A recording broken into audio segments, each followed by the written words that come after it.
Gracias por virdes. Hoxe, como sabedes, recentemente o Consello de Contas trasladou o informe, os diferentes informes de fiscalización das contas do ano 2015, algúns relativos á Consellería de Sanidade, como poden ser a situación dos contratos da limpeza ou a situación do transporte sanitario. Dende En Marea queríamos trasladarvos a valoración que facemos sobre o informe de fiscalización das contas do Servizo Galego de Saúde, que, a tenor dos resultados, nos parece que aporta unhas conclusións moi graves que dan a razón a todas as reclamacións que levamos tempo facendo sobre a situación da sanidade pública e dan a razón aos traballadores e ás traballadoras.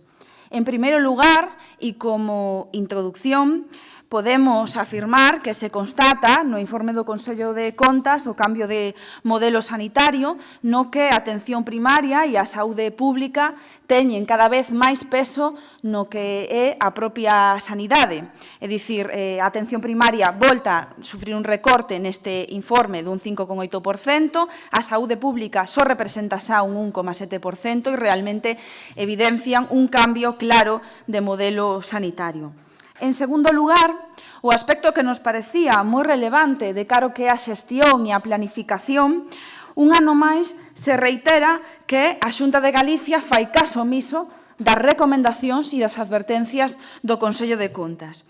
Cito textualmente porque é moi interesante ver como traslada un ano máis a limitada capacidade do orzamento como instrumento de previsión e control do gasto, a permanente insuficiencia estrutural dos créditos iniciais para dar cobertura ás obrigas de cada exercicio e que se recurre de forma periódica a xerar gasto que excede as consignacións orzamentarias. Polo tanto, isto é o que di o informe, para nós o que significa é un grado elevadísimo de opacidade e un incumprimento continuo do orzamento.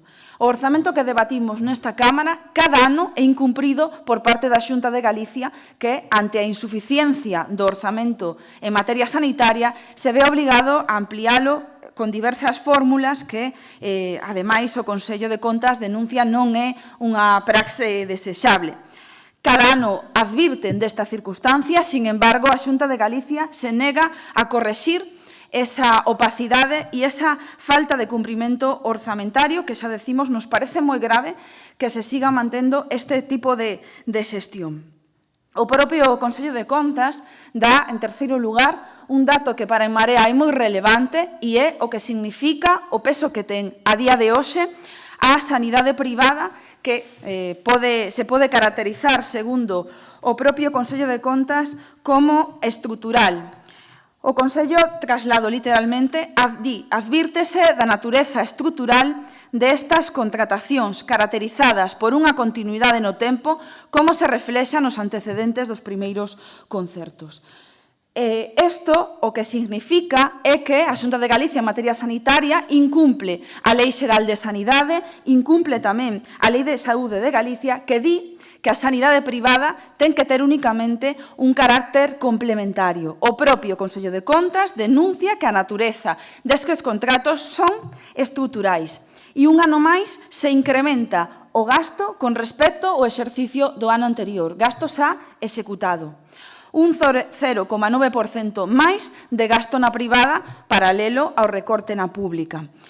Xa o ano pasado, naquel entón como AGE, trasladamos a valoración do informe e xa se incrementaba un 1,4% ese gasto na privada. Este ano volta a incrementarse neste informe de fiscalización e o que podemos entender é que a Xunta minte todos os anos nas comparecencias orzamentarias cando di que cada vez gasta menos na privada. A realidade é que todos os anos incrementan. Isto é unha situación grave ao noso entender porque que estes concertos teñan unha natureza estrutural significa que a sanidade pública, tal e como está a día de hoxe, non podería prescindir dos mesmos se non se fan reformas amplias encamiñadas a incrementar os recursos na pública.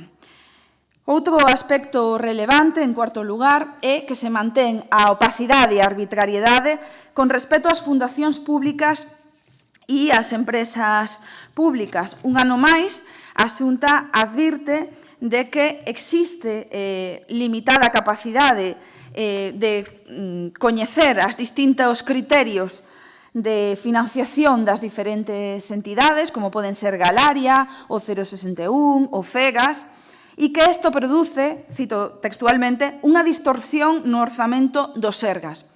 A Consellería está rexistrando como gastos en bens correntes e servizos algo que son transferencias de capital.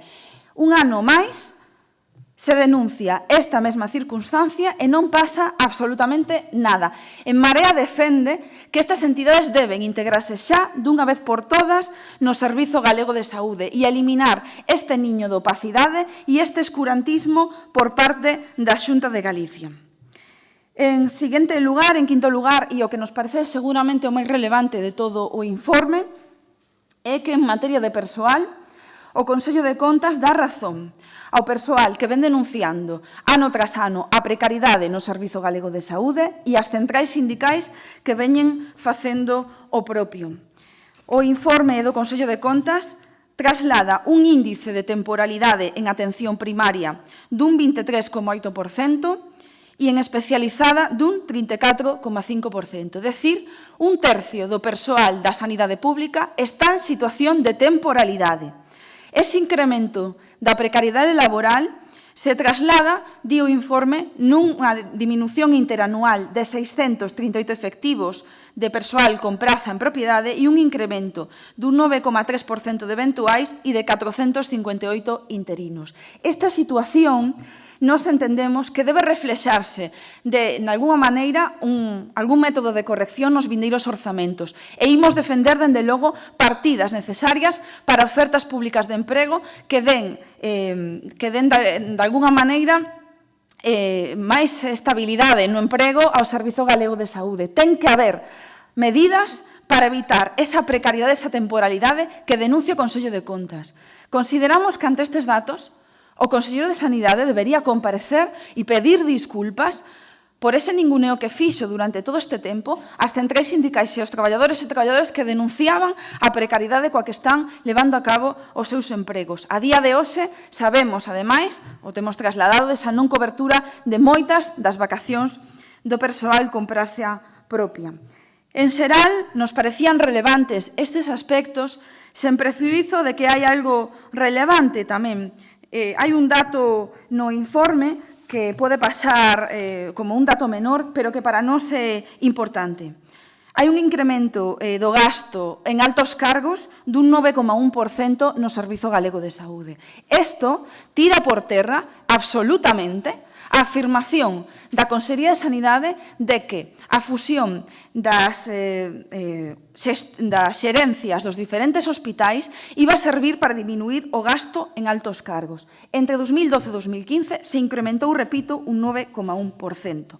Polo tanto, era falso, o denunciamos daquela, o argumento de que iba a servir para reducir o gasto en altos cargos, unificar xerencias. Unha unificación que xa trasladamos no seu momento, nos parecía que restaba capacidade de xestión ás xerencias e que no propio Consello de Contas deixa patente a falta de transparencia destas novas xerencias porque o Consello di literalmente que só consta informe definitivo de control financiero da EOXI de Pontevedra Sanlés. Todas as demais non teñen entregado, non temos a man ningún tipo de informe de control de como están funcionando a nivel financiero. Tampouco hai memorias dos diferentes centros e, polo tanto, o que hoxe temos tamén como noticia ese anteproxecto da modificación da Lei de Saúde de Galicia que fala da diminución desas áreas sanitarias, decimos que é totalmente perxudicial, que Marea vai a estudiala e que, dende logo, nos parece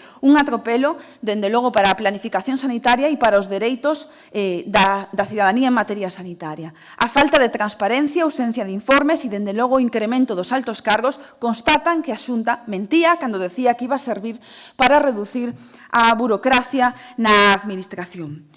Son moitos aspectos, trasladamos o que nos parece máis relevante. En resumidas contas, imos facer propostas dende Marea para intentar solventar este aspecto, tanto a nivel de debate como a nivel dos vindeiros orzamentos, porque consideramos que a consolidación do emprego estable no Servizo Galego de Saúde é imprescindible, que a transparencia sigue sendo unha materia pendiente que cada vez está peor e, dende logo, que é gravísimo que esta sanidade privada teña xa un carácter estrutural a ollos do propio Consello de Contas, cando deberíamos estar investindo en mellorar a sanidade pública.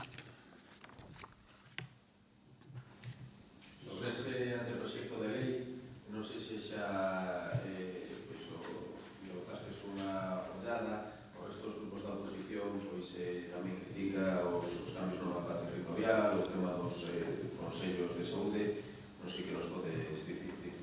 Dende logo, en canto aos Consellos de Saúde, a Xunta de Galicia nunca tivo vontade de desenrolalos e queda plasmado que o que van facer agora é a interrupción máis a un aspecto que podía ser de participación democrática, que estaba sin desenrolar. Nos imos estudiar en profundidade o anteproxecto, é certo que o acaban de registrar e teremos debate na Cámara e faremos a valoración pertinente, pero, como os acabo de decir, esa diminución das áreas sanitarias vai en correlación do que acabamos de trasladar, do que foron primeiro os recortes das xerencias dos hospitais comarcais. E o resultado temos sobre a mesa. Se incrementou o gasto de altos cargos, é dicir, que non serviu absolutamente para nada nese sentido. Cada vez hai máis burocracia e menos capacidade de xestión.